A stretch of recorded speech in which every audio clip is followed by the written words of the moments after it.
Hi, I'm Barb Nangle. I'm the founder of Higher Power Coaching and Consulting. I want to welcome you to my podcast, Fragmented to Whole: Life Lessons from 12-Step Recovery. On this podcast, I share my experience, strength, and hope from recovery. I don't support or endorse any particular 12-step recovery fellowship, and I don't claim to speak for any of them either. My hope is that you will find my words helpful in some way, whether you're in recovery or not. This is episode 77, Getting Rid of Expectations After the Fact. Before I get into today's topic, I just want to share that I am super excited because last week I did my very first webinar. It was on myths and misconceptions about boundaries, and because it was my pilot webinar, I'm really excited that it went so well. I feel like I was born to do this kind of thing, and I also feel really good about the fact that a number of people responded to let me know how helpful it was. There were a couple tech things I'll do differently in the future, but other than that, I'm pretty proud of how it went. If you're interested in getting a replay and the slides from that webinar, send me an email to barb@higherpowercc.com or DM me on Instagram at higherpowercoaching, and I'll get those to you. I'm going to be doing more free webinars in the next few weeks, probably about boundaries, especially in preparation for the holidays, because I know that people often have a hard time with boundaries around the holidays, what with family members, etc. And sometimes even before the holidays, like deciding who's going to go to whose house for dinner and who's staying in whose house and who's staying at a hotel and who's hosting and who's not. And then there's the actual holidays where we want people to stop asking us personal questions like, are you dating anyone? What happened to all that weight you lost? How come you don't have a job yet? You can't actually make people stop asking you such questions, but you can put up boundaries to discourage them from asking you such questions. And I know that I can help with that. So stay tuned and I'll say more about that. I am really excited to be stepping into the world of webinars, etc. And I feel like I was born to do that kind of work.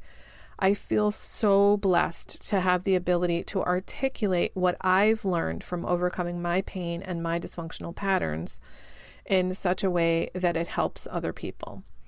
Also, I want to take another moment to please ask you to review my podcast. I know there are some podcast platforms that don't accept reviews, but if you use an app that does accept reviews and you've gotten even one piece of wisdom from this podcast that has helped you in some way, please let me know and let other people know. So hopefully they can get the help and healing you've gotten too.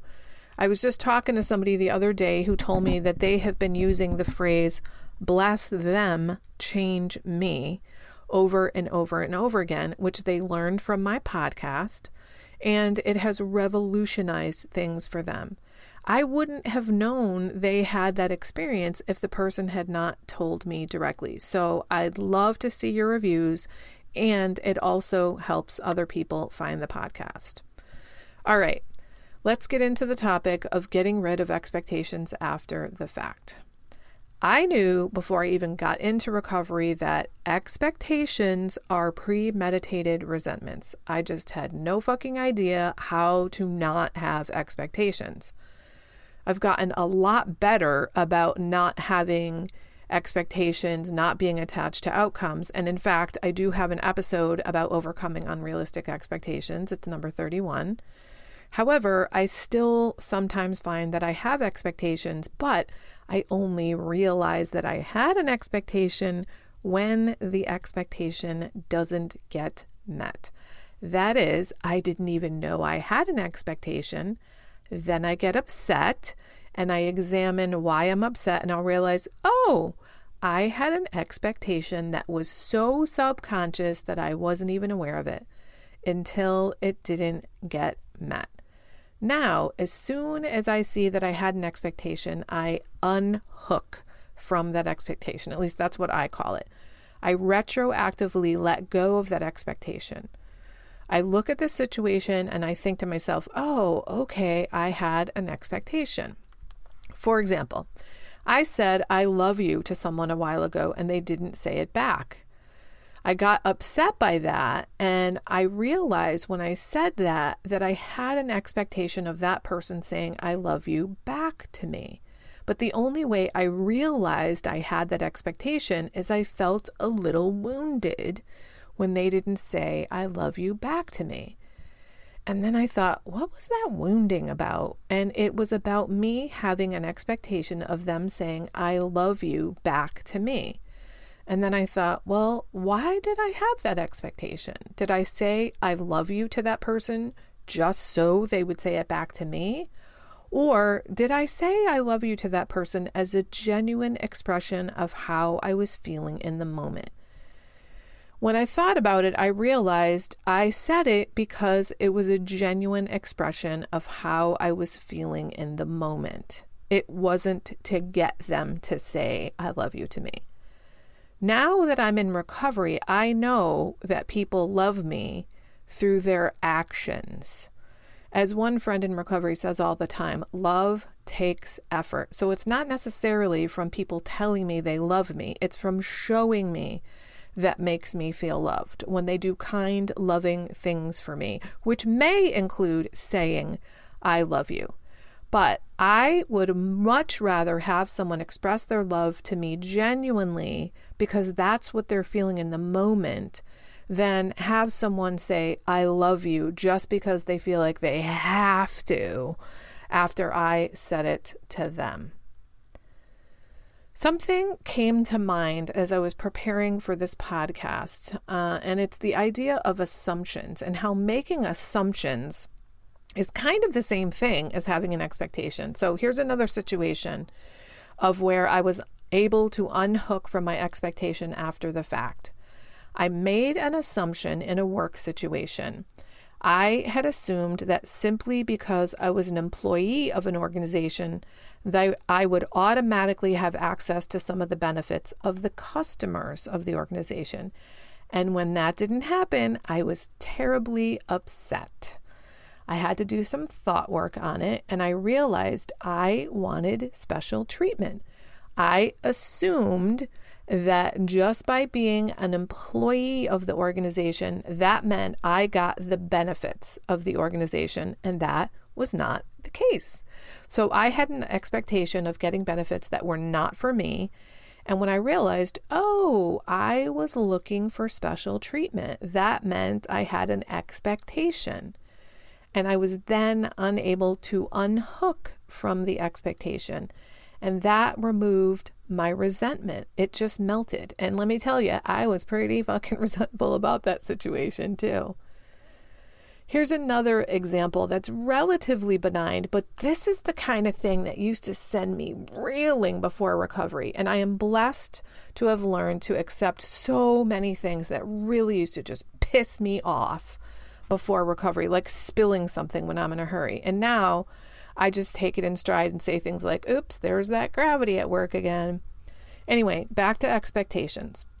There's a neighborhood here in New Haven that is rather suburban, and there's a stoplight in that neighborhood that I go through at least weekly. And every time the light changes, there's a walk signal in between. And there's almost never any pedestrians at that intersection, mind you. Now, there are also stoplights in downtown New Haven where there are pedestrians galore that don't have a walk signal programmed each time the light changes.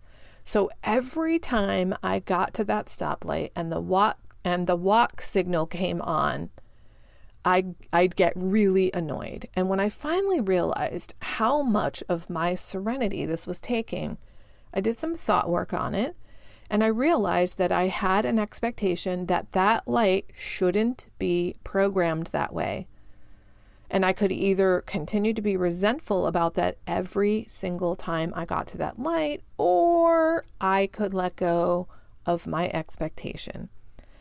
I've heard it said that when I complain about things, that means I think that I know better than God does about how the world should work. So now when I get to that light, instead of expecting that there shouldn't be a walk signal, when I have to wait for the walk signal, I use it as an opportunity to make conscious contact with my higher power. I've let go of that expectation that there shouldn't be a walk signal. I hope these 3 examples of ways in which I've been able to unhook from expectations after the fact will be enough for you to be able to start implementing this idea for yourself, where you're able to get rid of expectations after the fact. Now, if you can work on lowering your expectations before the fact, definitely do that. Check out episode 31 if you need help with that. But if you're anything like me, you're still going to have expectations from time to time, and maybe you won't even realize it until they're not met. But as soon as you do realize, oh, that was an expectation, do the best you can to unhook from it, and that will let go of your resentment so you can be happy, joyous, and free.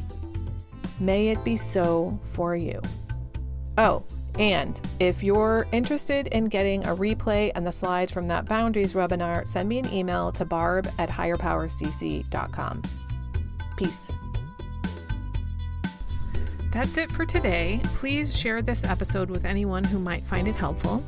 If you like what you've heard here, you might be interested in private coaching with me. If that sounds like you, then head on over to barbchat.net, or you can get on my calendar for a free 20-minute consultation to help you make lasting changes in your life, like I've made deep, lasting changes in my life. My ideal client is someone who is ripe for change, but I'll coach anyone who wants to be happy, joyous, and free. So if that's you, then go to barbchat.net and get on my calendar. I'd love to chat with you. Please like and subscribe to this podcast on your favorite podcast outlet. This helps other people find me. Thanks for listening.